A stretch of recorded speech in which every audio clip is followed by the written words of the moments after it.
오늘 말씀 보겠습니다. 오늘 말씀은 골로새서 3장 15절 말씀 한 절 말씀을 함께 보도록 하겠습니다. 신약성경 골로새서 3장 15절 말씀을 함께 보도록 하겠습니다.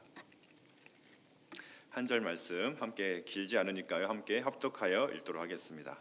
함께 읽겠습니다. 그리스도의 평강이 너희 마음을 주장하게 하라. 너희는 평강을 위하여 한 몸으로 부르심을 받았나니 너희는 또한 감사하는 자가 되라. 아멘. 오늘도 하나님께서 이 아침 저희들에게 크신 은혜를 베풀어 주실 줄로 믿습니다. 비록 코로나의 상황이지만 또 확진자가 나온 상황이지만 하나님께서 크신 은혜를 우리 가운데 베풀어 주실 줄로 믿습니다. 오늘은 벌써 이제 12월 1일이 되었습니다. 2022년도 이제 마지막 달에 접어들게 된 것인데요.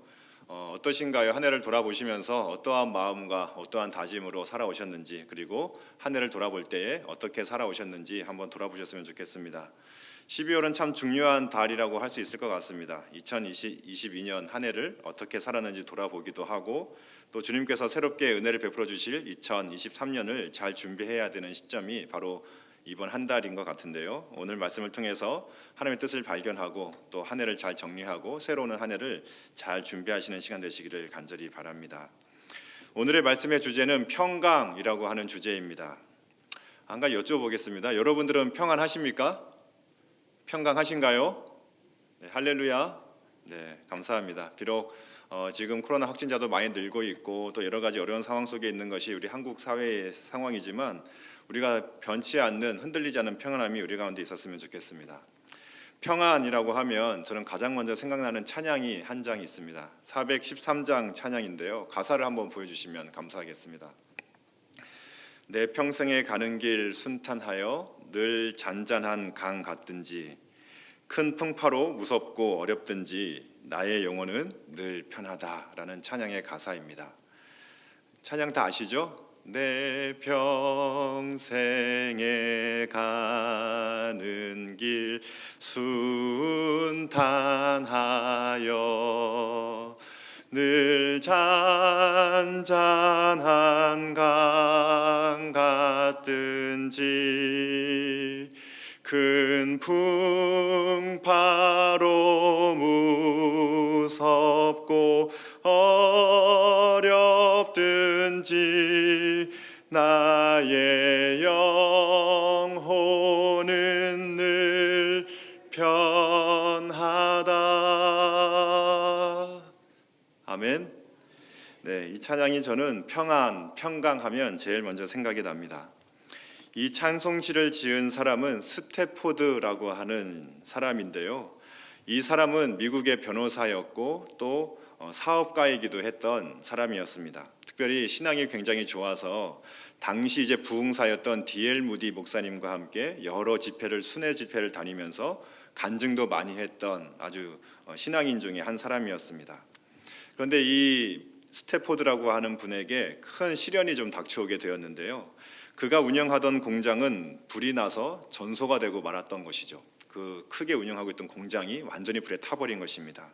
그리고 그 공장을 위해서 투자했던 모든 재산을 다 잃게 되었던 그런 경험이 있었던 사람입니다.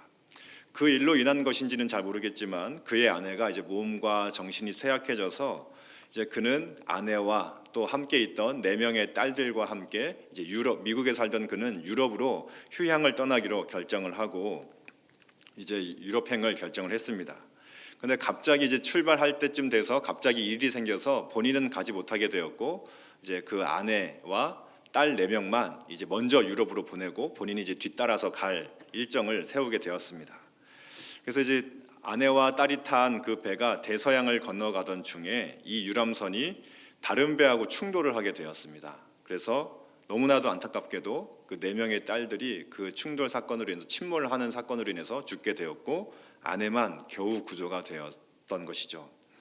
아내를 만나러 가기 위해 유럽에 이제 겨우 이제 구조가 되어 있었던 그 아내를 만나기 위해서 이제 스태포드라고 하는 사람이 이제 유럽으로 건너가는 도중에 그 타고 있던 배의 선장이 이제 이런 말을 하는 것입니다. 바로 이 장소가 얼마 전에 있었던 침몰 사건이 일어난 바로 그 해협입니다라고 이야기를 하는 거예요. 근데 그 이야기를 듣는데 이제 딸을 잃은 슬픔이 갑자기 이제 몰려오게 된 것이죠. 그래서 그 배에서 그는 심한 통곡을 하면서 하나님께 울부짖게 되었습니다. 화재로 인해서 인한 사업의 실패, 그리고 사랑하는 4명의 딸의 죽음, 이런 일들 앞에서 하나님께 원망처럼 터져 나온 것이죠. 왜 나에게만 이런 일이 생겨야 합니까? 오늘 아까 부른 찬양도 있었는데요. 왜 나만 겪는 고난이냐고 막 부르짖었던 것입니다. 그렇게 막 통곡하며 울며 막 하소연하면서 그렇게 기도하던 도중에 그 마음속에 뇌리처럼 스쳐 지나간 말씀이 하나 있었는데요. 그것은 시편 23편 6절 말씀이 생각이 났다고 합니다. 내 평생의 정령 주의 선하심과 인자심 나를 따르리니 내 평생의 주를 찬양하리로다 하는 그 찬양이 가사인데요. 그 후에 이제 그 말씀이 딱 생각이 나자 그 스태포드의 그 무너지고 요동쳤던 그 마음이 알 수 없는 평안이 그 마음속에 확 밀려 들어왔다는 것이에요. 그러면서 그 평안을 누리면서 스태포드는 바로 이제 공책을 펴들고 그 자신 느끼고 있는 그 감정과 평안을 시로 막 적기 시작을 했습니다. 그리고 그 시를 나중에 훗날 이제 블리스라고 하는 작곡가에게 이 시에 걸맞는 곡을 좀 작곡해달라라고 부탁을 해서 탄생한 찬송이 바로 413장의 찬양이었던 것이죠. 내 평생에 가는 길 순탄하여 잔잔한 강 같든지 큰 풍파로 무섭고 어렵든지 내 영혼은 늘 편하다라고 하는 그 찬양이 탄생하게 된 것입니다. 저는 이 찬송을 듣고 또 자주 부르게 될 때마다 성도의 평강이 무엇인가 하는 생각을 하게 됩니다. 때로는 내 평생에 가는 길 순탄하여 늘 잔잔한 강 같든지 할 때가 있습니다. 정말 아무런 걱정과 고민 없이 늘 평안과 감사가 넘치는 때도 있죠. 그러나 때로는 찬양의 가사처럼 큰 풍파로 무섭고 어렵든지 할 때가 있습니다. 환경적으로 또 상황적으로 내가 감당할 수 없는 큰 어려움들이 나에게 닥쳐오는 때도 있을 수 있는 것이죠. 그런데 어떠한 상황 속에서든지 성도는 늘 동일한 고백을 하는 사람이라는 것이 오늘 찬송시의 고백인 것이죠. 어떤 고백입니까? 나의 영혼은 늘 편하다라는 것입니다. 상황과 감정을 뛰어넘는 그 평안함을 가진 사람, 그 평강이 나를 지배하는 사람, 그것이 바로 성도다라고 찬송가는 고백하고 있는 것이죠. 세상과 환경이 아무리 요동친다 해도 성도의 영혼만큼은 흔들 수 없는 것이 바로 우리의 존재인 것입니다. 2022년도 벌써 한 해가 다 저물어가고 있는데요. 벌써 12월이 되었다고 하니까 정말 참 시간이 빠르다는 생각을 하게 됩니다. 올해를 시작한 것이 벌써 엊그제 같은데 정신없이 살다 보니 벌써 내년을 준비해야 되는 시기가 되었습니다. 한 해를 살아오시면서 어떠한 감정들이 여러분 마음속에 찾아오십니까? 특히 올해는 찬송가 413장의 고백처럼 큰 풍파로 무섭고 어려웠던 시간들이 우리 앞에 놓여져 있었던 것 같습니다. 코로나19로 인하여서 질병의 두려움, 또 확진의 두려움뿐만 아니라 그로 인한 여러 가지 경제적인 또 상황적인 어려움들이 우리 가운데 찾아왔었습니다. 때로는 스태포드처럼 왜 이런 일이 나에게만, 왜 나만 겪는 고난이냐고 고백을 했던 적도 있었던 것 같습니다. 하나님께 묻고 싶고 따지고 싶었던 순간들도 있었던 것이 우리의 순간들이었는데요. 바라기는 이제 2022년을 마무리하는 이 시점에 찬송가 413장의 고백처럼 나의 영혼은 늘 편하다라고 고백할 수 있는 우리 모두가 되어지기를 간절히 바랍니다. 이 고백이 우리의 모두의 고백이 되어서 정말 흔들 수 없는 평안함이 우리 마음속에 충만할 수 있는 우리 모두가 되어지기를 간절히 바랍니다. 그렇다면 어떻게 하면 이 하나님의 평강을 누리는 사람, 흔들리지 않는, 요동하지 않는 나의 영혼은 늘 편하다라고 고백할 수 있는 사람이 될 수 있을까? 오늘 말씀을 통해서 두 가지로 간단하게 살펴보고 기도하는 시간을 가지도록 하겠습니다. 첫째는 예수님으로 인하여 우리는 평안을 누리게 되었다 하는 것입니다. 한번 따라해 보겠습니다. 예수님으로 인하여 우리는 평안을 누리게 되었습니다. 다른 말로 하면 예수님께서 이미 주신 평강 때문에 우리는 평안하다는 말입니다. 어떤 평안이 찾아와서 평안한 것이 아니라 예수님께서 이미 주신 평강이 우리에게 주어졌다라는 말이죠. 여기서 그리스도의 평강이라고 하는 단어의 첫 번째 의미는 그리스도께서 이루신 평강, 그리스도께서 이루신 평화라는 뜻을 가지고 있습니다. 쉽게 말하면 죄사함의 은혜를 이야기하는 것입니다. 죄로 인하여서 우리는 하나님과 평강을 누릴 수 없는 존재였고 하나님과의 관계가 죄로 인하여 깨어진 결과 우리는 우리 자신과도 평강할 수 없었고 더 나아가 다른 사람들과도 평강할 수 없었고 세상과도 평강할 수 없었던 존재가 바로 우리들이었습니다. 우리가 예수를 만나기 전 우리 상태를 돌아보십시오. 나 자신에게 분노하고 세상에 분노하며 그렇게 환경 탓, 사람 탓하며 살아왔던 우리들의 모습이 있지 않았습니까? 그런데 이제는 우리는 예수님의 십자가의 죽으심과 부활로 인하여서 우리는 이제 하나님과 화목하게 되었습니다. 그리고 나 자신을 용서할 수 있게 되었고 세상과 화목할 수 있는 화평의 사람, 평강의 사람이 되었다는 것이죠. 로마서 5장 1절 말씀 우리 함께 같이 한번 읽어보도록 하겠습니다. 함께 읽겠습니다. 그러므로 우리가 믿음으로 의롭다 하심을 받았으니 우리 주 예수 그리스도로 말미암아 하나님과 화평을 누리자. 아멘. 예수님으로 말미암아 우리는 도저히 가까워질 수 없었고 함께할 수 없었던 그 거룩하시고 어미하신 그 전능하신 하나님과 우리는 화평을 누리는 존재가 되었습니다.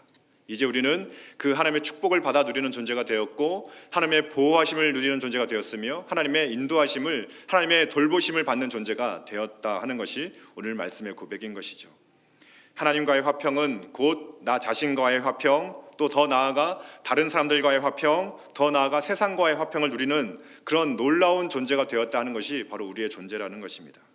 이러한 하나님의 은혜를 누리게 되면 우리는 말로 다 형언할 수 없는 평안과 평강을 맛보게 되고 그 평안이 우리 가운데 찾아오게 되는 것이죠.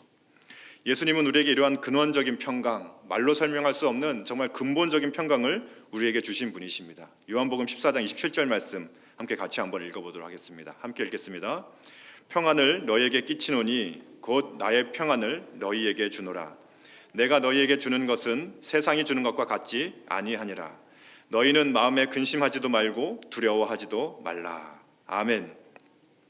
예수님께서 이미 우리에게 무엇을 주셨다는 것입니까? 평안을 주셨다는 것입니다. 그 평안은 예수 그리스도의 십자가 죽으심과 또 3일 만에 살아나셨던 그 사건으로 인하여 우리에게 이미 주어진 것입니다.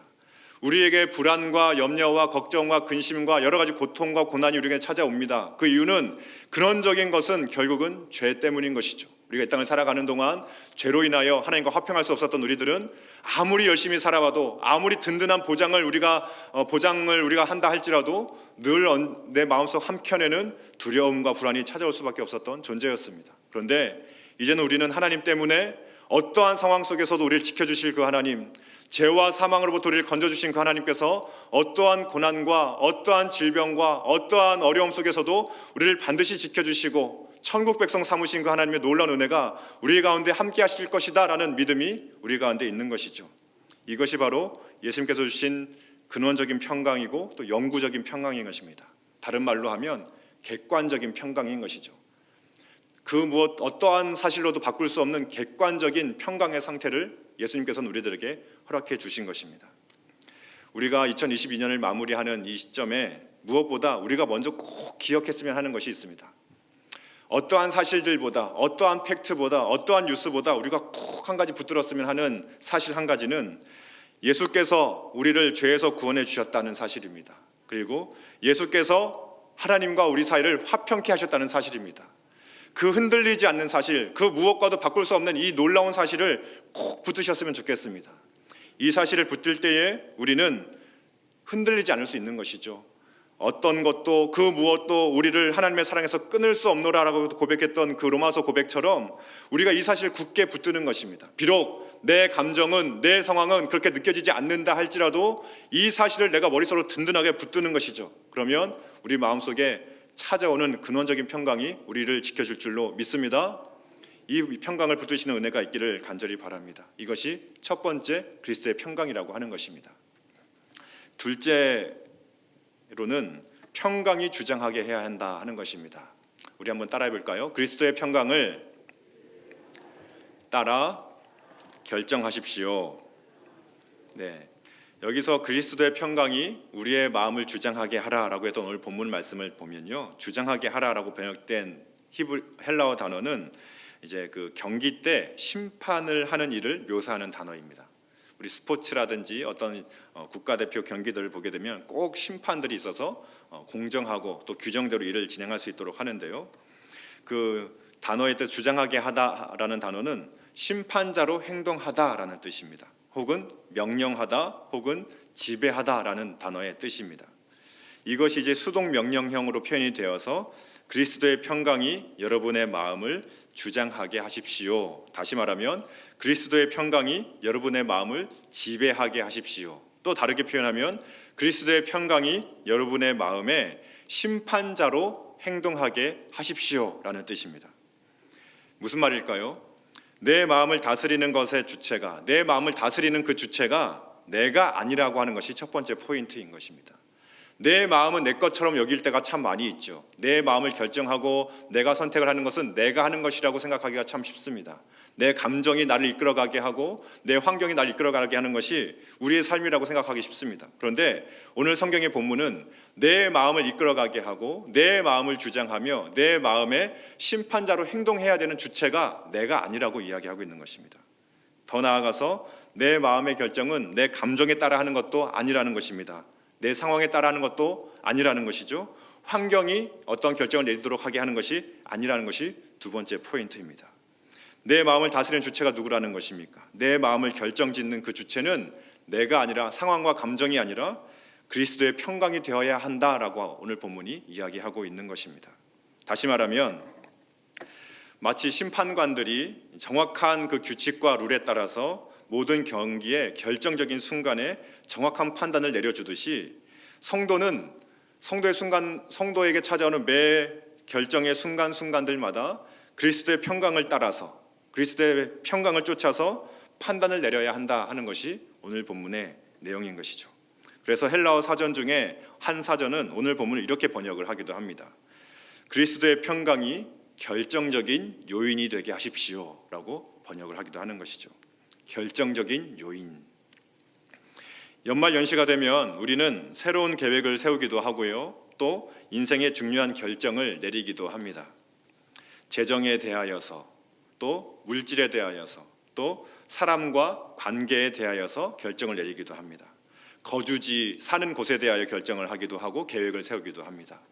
학교나 혹은 직장에 대하여 새로운 결정과 결단을 내릴 때도 있습니다. 특히 이 연말 연시가 되면 특히 우리는 그동안 미뤄왔던 결정들과 또 계획들을 또 새롭게 구상을 하고 많은 계획을 하고 결정을 하는 시점이 바로 연말이 될 텐데요. 이러한 상황 속에서 우리의 계획과 선택에 있어서 가장 결정적인 요인이 되어야 하는 것이 있다는 것입니다. 때로는 월급이 내 결정적인 요인이 될 수도 있겠고, 때로는 내 기분 상태가 결정적인 요인이 될 수도 있을 것이고, 우리 자녀의 교육이 결정적인 요인이 될 수도 있을 것이며, 내 노후가 결정적인 요인이 될 수도 있을 것이고, 혹은 안락한 집이 나의 결정적인 요인이 될 수도 있겠지만, 오늘 성경의 본문은 그것들보다 더 결정적인 요인을 우선시하라고 이야기하고 있는 것입니다. 그것은 다름 아닌 그리스도의 평강이라고 하는 것이죠. 연말이 되면 자주 들려오는 소리들이 있습니다. 그 중에 하나는 내년에는 좀 쉬려고 합니다 라고 하시는 분들이 있습니다. 네.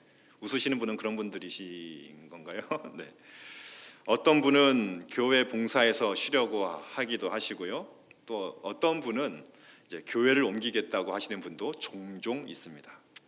어떤 분은 다니던 직장을 좀 쉬려고 한다고 하시는 분도 계시고, 또 어떤 분은 친하게 지내던 사람과의 관계를 좀 끊으려고 하는 분도 계십니다. 이러한 결정을 하시는 분들 중에서 많은 분들이 하시는 말씀 중에 하나가 저에게는 더 이상 기쁨이 없습니다 라고 이야기를 하시는 분들을 종종 만나봅니다. 때로는 지쳤습니다, 더 이상 보람되지 않습니다 라고 이야기하시는 분들이 있는데, 이러한 결정의 순간에 우리가 아주 중요하게 생각해야 되는 결정적인 요인은 다름 아닌 하나님께서 주시는 평강이라고 하는 것이죠. 내 안에 내적인 평강이 있느냐 없느냐 하는 것이 정말 중요한 결정의 요인이 되어야 한다 하는 것입니다. 무슨 말이냐면 나에게 기쁨이 없는 것으로 인하여 결정하지 말라는 것입니다. 그렇게 해서는 안 된다는 것이죠. 때로 우리가 어떤 결정이나 선택을 하게 될 때에 하던 일이나 혹은 사업장에서 혹은 사람들과의 관계 속에서 상처를 받는 경우도 생기고, 또는 그 사람에게 또 그 일에게 어떤 공동체에 실망을 하는 일도 생기게 됩니다. 또 때로는 내가 기대했던 인정을 받지 못하는 일들이 일어나기도 하죠. 이러한 여러 가지 등등의 이유로 인하여서 어떤 사람은 그 일을 그만두려고 하기도 하고 그 관계를 그만두려고 하기도 합니다. 때로는 그 공동체를 멈추려고 하기도 하고 포기할 때도 있죠. 때로는 그 사람을 이제 더 이상 끊어낼 때도 있습니다. 그러한 상황까지 몰리게 되면 내 마음에 기쁨이 없어지게 되죠. 그 사람이 더 이상 기쁘지 않고, 그 공동체가 기쁘지 않고, 그 일이 기쁘지 않고, 그 모든 것들이 기쁘지 않은 상황들이 기쁘지 않는 상황이 되기도 합니다. 때로는 분노가 일어나기도 하죠. 그 사람에 대하여서, 일에 대하여서, 공동체에 대하여서. 때로는 그 모든 상황들을, 사람을, 일을, 그 상황들을 회피하기 위하여서 그러한 결정들을 내릴 때가 있습니다. 그런데 우리가 하나님의 뜻을 분별하고 하나님의 뜻을 이루는 사람이 되기 위하여서는 내가 어떤 결정을 내릴 때에 안 좋은 일로, 혹은 기쁨이 없어져서, 혹은 지쳐서, 혹은 어떠한 상황들 때문에 그러한 결정을 내리도록 해서는 안 된다는 것입니다. 오히려 반대로 우리가 어떤 결정을 내리는 것은 일을 하든 일을 하지 않든, 이사를 가든 이사를 가지 않든, 어떤 교회를 가든, 어떠한 사람을 만나든, 어떠한 선택을 할 때에 그 결정의 요인은 나한테 기쁨이 있어 없어서가 아니라, 내가 그 상황이 너무나 힘들어서가 아니라, 결정적인 요인은 주님께서 주시는 평강 때문에 그 일을 선택해야 되는 것이고, 그 거주지를 선택해야 되는 것이며, 그 결정들을 해 나아가야 한다 하는 것입니다. 오늘 본문의 말씀이 바로 그것이죠. 기쁨이 없어져서 선택하지 말라, 지쳐서 선택하지 말라, 화가 나서 선택하지 말라. 대신 그리스도의 평강이 충만할 때 그 선택을 하라 라고 이야기하고 있는 것입니다. 그런데 우리는 종종, 때로는 너무나도 자주 이것을 반대로 할 때가 있습니다. 그리스도의 평강에 따라 선택하기보다는 기쁨이 없어져서 포기하거나 어떤 선택을 내릴 때가 있죠. 혹은 너무나 그 사람에 대해서 실망을 해서 어떤 결정을 내릴 때도 있습니다. 어떠한 일에 대하여 너무나 화가 나서 일을 결정짓는 경우도 있고, 어떠한 공동체를, 또 우리가 사는 곳을, 여러 가지 결정들을 내릴 때에 반대의 일들로 결정할 때가 많이 있다는 것입니다. 많은 경우에 적지 않은 그리스도인들이 하나님이 주시는 최고의 평강 가운데에서 결정을 내리는 것이 아니라 반대로 최악의 상황 가운데에서 내 감정에 이끌려서 결정을 내릴 때가 너무나도 많이 있다고 하는 것입니다. 회사를 그만둘 때에, 사람과의 관계를 끝내려고 할 때에, 공동체를 옮길 때에, 교회를 결정할 때에, 거주지를 선택할 때에, 회사를 선택할 때 등등 여러 가지 결정을 할 때 최고의 평강 가운데 결정을 해야 할 그 타이밍에 최악의 상황 가운데 감정에 따라 결정할 때가 꽤 종종 많이 있다고 하는 것이죠. 그리고는 그것이 마치 하나님의 뜻이다라고 여기고 결정을 할 때가 있다고 하는 것입니다. 그런데 오늘 본문은요, 그렇게 결정하지 말라라고 이야기하고 있는 것입니다. 대신 분명하게 이야기하는 것이 무엇입니까? 오늘 본문 말씀, 그리스도의 평강이 너희 마음을 주장하게 하라라고 이야기하고 있는 것이죠. 그리스도의 평강이 심판자가 되게 하라는 것입니다. 그리스도의 평강이 결정적인 요인이 되게 하라는 것입니다. 그리스도의 평강으로 선택하라는 것입니다. 그럼 어떻게 하는 것이 그리스도의 평강이 우리의 마음을 주장하게 하는 것일까요? 어떻게 하는 것이 그리스도의 평강이 내 선택의 결정적인 요인이 되게 하는 것일까요? 어떻게 하는 것이 그리스도의 평강을 따라 선택하는 것일까요? 사도 바울은 오늘 본문에서 한 가지 좋은 예를 오늘 본문에서 보여주고 있는데요. 13절 말씀인데 우리가 읽지는 않았지만 오늘 본문의 13절 말씀을 함께 같이 한번 읽어보겠습니다. 함께 읽겠습니다. 누가 누구에게 불만이 있거든 서로 용납하여 피차 용서하되 주께서 너희를 용서하신 것과 같이 하고 너희도 그리하고. 아멘. 오늘 본문에서 사도 바울은 한 가지 상황을 예로 들고 있지요. 사람에게 불만이 생기는 상황입니다. 우리도 흔히 겪는 상황일 것입니다. 같이 일을 하거나 공동체에 있거나 혹은 한 가족 안에서 친한 사이일수록 어떤 사람에 대하여 불만이 생기는 경우가 종종 많이 있죠. 그냥 예입니다. 우리가 그렇다는 것은 아닙니다. 우리가 흔히 말하는 더 이상 기쁨이 없다라고 말할 수 있는 상황일 것입니다. 오늘 본문의 내용은 꼭 사람의 관계 가운데만 해당되는 것은 아닙니다. 그 원리를 한번 보셨으면 좋겠습니다. 사도 바울이 어떻게 선택에 대하여서 풀어가고 있는지. 오늘 본문처럼 누가 누군가에게 사람에 대하여서 불만이 생길 때도 있을 것입니다. 그 사람이 더 이상 기쁘지 않고 그 사람에 대하여 원망이 생기고 그 사람에 대하여 분노가 생길 수도 있을 것입니다. 일도 마찬가지이죠. 어떤 일에 대하여서 더 이상 내가 그 일이 기쁘지 않을 때도 있을 것입니다. 불만만 생겨나고 스트레스만 받는 경우가 있을 수 있습니다. 공동체도 마찬가지죠. 어떤 공동체, 내가 속한 가정이나 교회나 학교나 직장 등 내가 속한 공동체가 더 이상 기쁘지 않을 때가 있을 수 있고 그 공동체에 대하여 내가 자꾸 험담만 늘어놓게 되는 상황이 놓일 때도 있고 내 안에 내적인 불만이 막 증폭되는 경우들도 있을 수 있습니다. 때로는 내가 사는 지역일 수도 있겠죠. 내가 사는 거주지가 내가 거주하는 동네가 그렇게 좋아서 결정했던 동네인데 더 이상 기쁘지가 않고 더 이상 불만만 생겨나는 경우도 있을 수 있을 것입니다. 이러한 상황에 놓이게 되면 내 마음을 주장하는 것이 한 가지 생기게 되는데, 바로 그 감정이 내 마음과 상황을 주장하기 쉽습니다. 감정에 따라서 성급한 결정을 내리기가 쉽다는 것이죠. 특별히 우리 한국 사람들은 특별히 조금 더 성급한 것 같습니다. 감정적이 되기 쉽고 성급한 것 같은데요.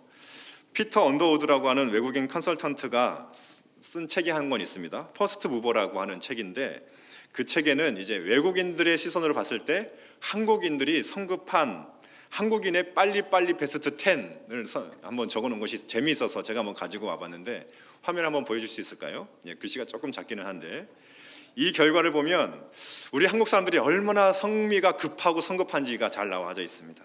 1번, 커피 자판기, 요즘은 잘 안 쓰긴 하지만 커피 자판기에서 커피가 나오고 있는데 다 내려오지도 않았는데 손으로 컵을 먼저 잡고 그 커피를 기다리는 것입니다. 네. 2번, 버스 정류장에서 버스가 출발했습니다. 버스 출발했으면 이제 보내줘야 되잖아요. 뒤따라가면서 버스를 막 팡탕탕탕 치면서 막 추격전을 벌이시는 분 계시죠? 네. 3번째, 화장실 들어가기 전부터 지퍼를 내리시는 분이 계십니다. 허리띠를 풀고 지퍼.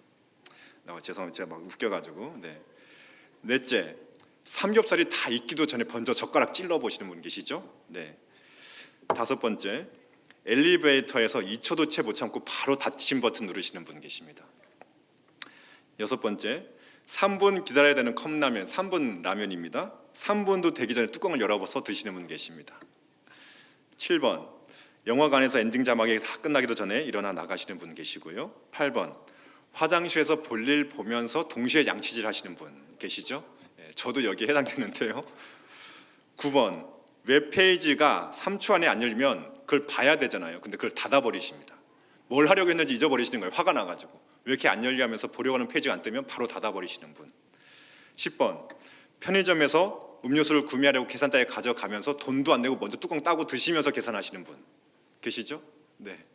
벌써 얼굴 시뻘개지신 분이 한두 분 계신데요. 네. 우리가 얼마나 급한지 알 수가 있습니다. 이마만큼 한국인들의 성미가 참 얼마나 급한지 잘 캐치한 내용이어서 한번 가져와 봤습니다. 근데 제가 이 항목들을 보면서 재미있었지만 우리의 신앙의 모습도 좀 비슷한 것 같다라는 생각을 하게 되는 것이죠. 적용을 좀 해볼 수 있었습니다. 우리가 해야 하려고 하는 일들을 너무나 급한 성미 때문에 때로는, 아까 제가 제일 와닿았던 거는 웹페이지가 3초 안에 안 열리면 그 페이지를 닫아버리는 것. 저도 종종 이럴 때가 있거든요. 인터넷이 조금만 느리다 싶으면 바로 페이지를 닫아버리는데, 중요한 것은 그 페이지를 통해서 우리가 정보를 습득해야 되는 거잖아요. 조금만 기다리면 될 것인데 그것을 기다리지 못해서 내가 얻고자 하는 정보 자체를 포기해버리는 경우들이 생기는 것처럼, 급한 성미 때문에 우리의 신앙생활도 이와 비슷할 때가 많이 있구나라는 생각을 하게 되는 것입니다. 어떤 일을 결정할 때에 때로는 내 기분이 좋지 않을 때가 있죠. 때로는 내가 화가 날 때도 있고 실망이 찾아올 때도 있고 낙심이 찾아올 때도 있습니다. 그런데 그럴 때는 결정을 잠시 유보하는 것이 지혜로운 결정이다라고 하는 것입니다. 연말이 되어서 항상 느끼는 감정 중에 하나는, 특히 저도 이제 마찬가지인데요. 저도 이제 한 이런 12월쯤 되면 항상 느끼는 감정 중에 꼭 빠지지 않는 감정이 한 가지가 있습니다. 그 감정은 후회라고 하는 감정입니다. 내가 그때 그렇게 할 걸, 내가 그때 조금만 더 참을 걸, 내가 조금만 더 용납할 걸, 내가 조금만 더 입 닫고 있을 걸, 이런 후회들이 찾아올 때가 참 많이 있습니다. 후회를 하게 되는 대부분의 경우는 성급한 결정 때문인 경우가 많이 있죠. 감정적이 되었다고 하는 것은 감정이 나를 파괴하는 힘을 발휘하기 시작했다라는 뜻입니다. 내가 감정적이 되었다, 화가 나기 시작하고 일이 성미가 급해지기 시작하고 뭔가 내가 안절부절하지 못하게 되었다라고 하는 것은 그 감정이 이제 나를 파괴하기 시작했다라고 보시면 됩니다. 내가 지금 그 감정에 의해서 파괴를 당하고 있구나, 그 감정이 나를 지금 집어삼키고 있구나라고 보시면 됩니다. 사람 사이의 관계이든지, 혹은 내가 속한 공동체이든지, 혹은 내가 하는 일이나 직장이든, 내가 사는 거주지나 지역이든, 어떤 불만이나 분노, 혹은 실망이나 권태 같은 감정들은 어떤 선택의 결정적인 요인이 되게 해서는 안 된다 하는 것입니다. 하다못해 이사하는 것도 마찬가지이죠. 이 집이 더 이상 나한테 즐겁지가 않아, 이 동네가 난 싫어 라고 할 수 있지만, 그렇게 해서 이사를 가시는 것이 아니라 정말 하나님의 평강 가운데 어떠한 한 지점을 이사를 선택할 수 있어야 한다 하는 것입니다. 13절에서 아까 읽었던 본문 13절에서 사도 바울은 어떤 결정을 내리고 있습니까? 비록 누가 누구에게 불만이 생길 수 있는 상황이 되었지만 어떤 결정을 내렸나요? 그는 서로 용납하라라고 하는 결정을 내렸습니다. 그 기준이 무엇일까요? 왜 그런 결정을 내리게 되었을까요? 사도 바울은 그 본문에서 한 가지 기준을 제시하고 있는데, 주께서 너희를 용서하신 것 같이라고 단서 조항을 하나 달아 놓았습니다. 그것이 기준이 되어야 한다고 하는 것이죠. 다시 한번 우리 본문 13절 말씀, 아까 읽었던 말씀 다시 한번 읽어볼까요? 시작. 누가 누구에게 불만이 있거든 서로 용납하여 피차 용서하되 주께서 너희를 용서하신 것과 같이 그리하고. 아멘. 이 말씀은 어떤 상황이든지 그리스도인은 다 참아내야 된다라고 이야기하는 것이 아닙니다. 속병이 들고 석에서는 막 부하가 치밀어도 무조건 참아내고 용납해야 돼라고 이야기하는 것이 아닙니다. 우리가 살다 보면 때로는 이사를 가야 할 때도 생기고, 때로는 직장을 옮겨야 하는 때도 생기고요, 때로는 어떤 사람과의 관계를 때로는 멀리 해야 되는 때도 생깁니다. 무조건 참고 인내하며 무조건 내가 잘 대우해줘야 된다는 것은 아닙니다. 그런데 중요한 것은 그러한 결정들을 내리게 될 때에 내 감정과 내 환경에 따라서 결정해서는 안 된다는 것이죠.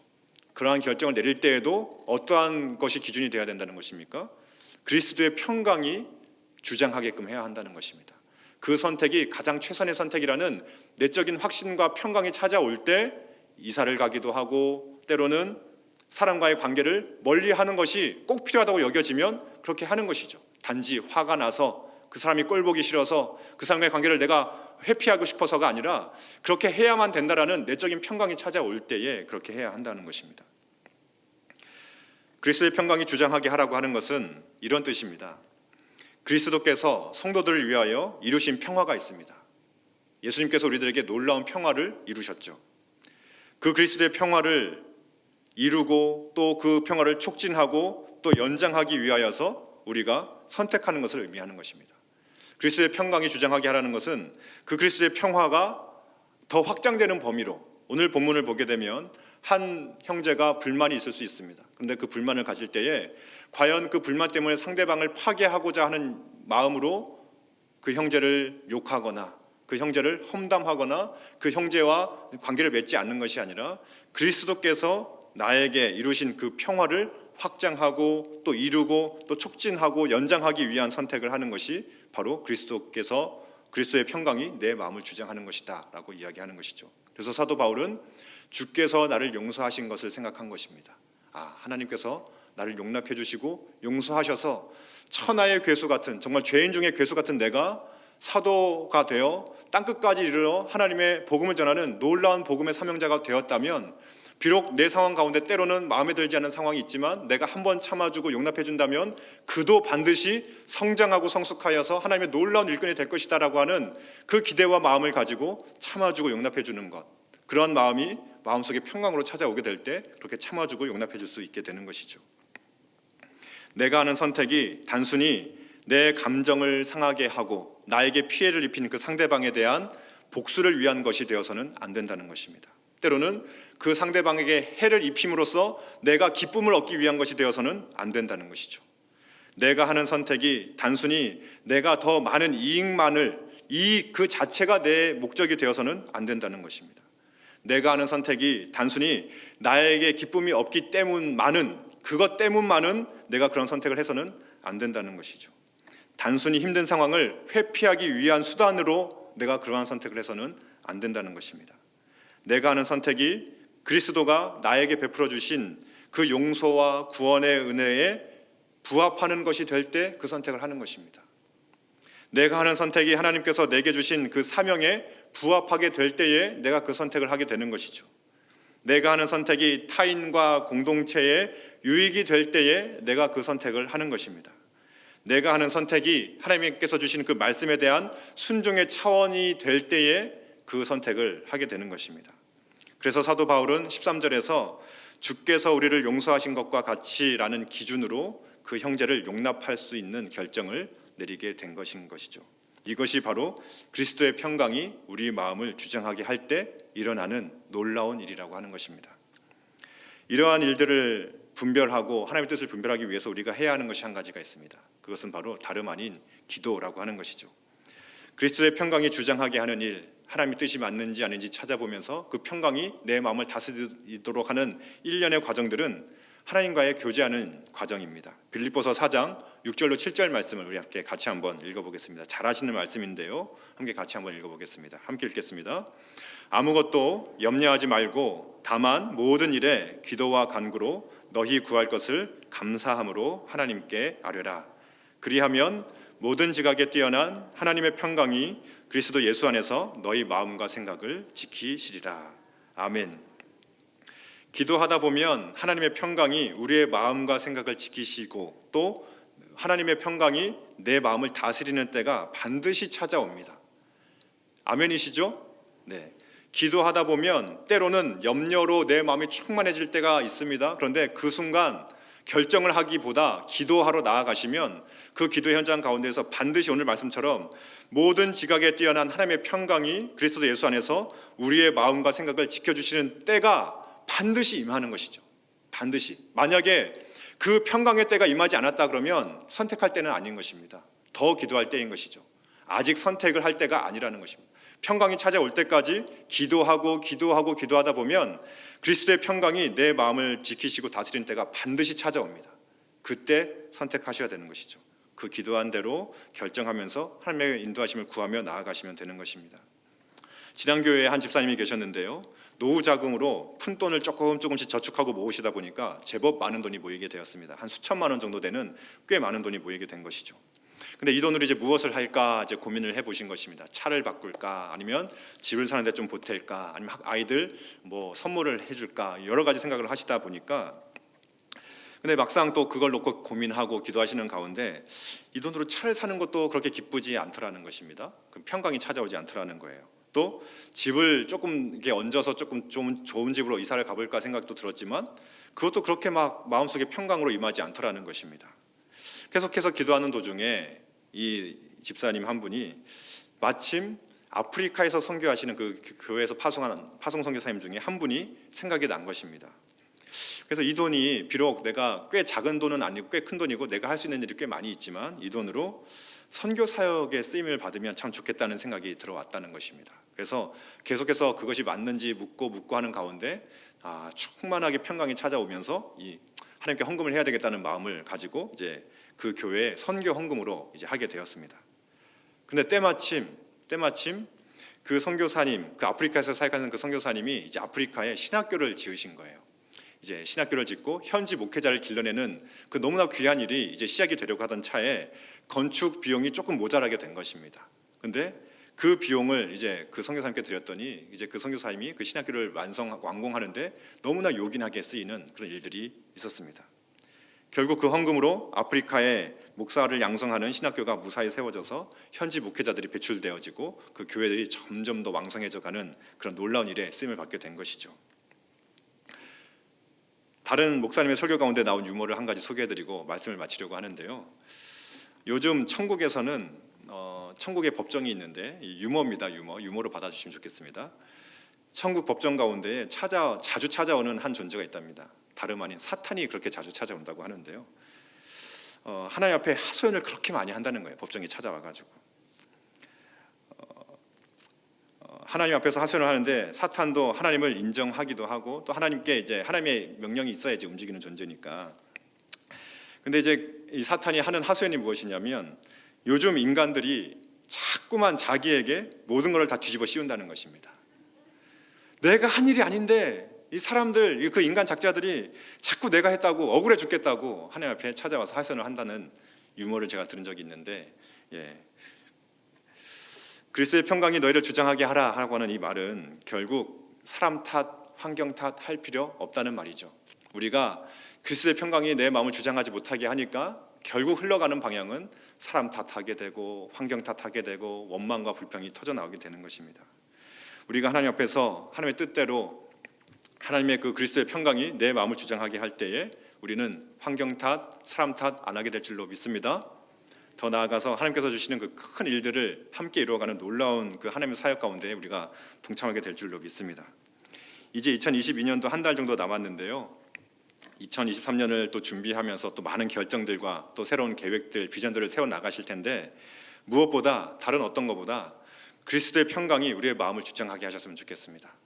기도해보고 말씀 가운데 물어보고 여쭤보고 하나님께 구해보고 그 평강이 내 마음속에 충만히 찾아올 때에 하나님께서 나를 위하여 죽어주신 그 예수 그리스도 놀라운 그 귀한 은혜와 사랑을 기억하고 내 삶을 통하여 또 그 놀라운 복음의 은혜가 흘러가기를 원하는 마음 가운데에 주시는 그 평안함 가운데에 하나님의 뜻과 하나님의 인도하심을 경험하면서 2022년을 잘 마무리하시고 또 다가오는 2023년에는 하나님께서 주신 더 큰 은혜와 더 큰 축복들을 누리시는 복된 손을 되시기를 주님으로 축복합니다.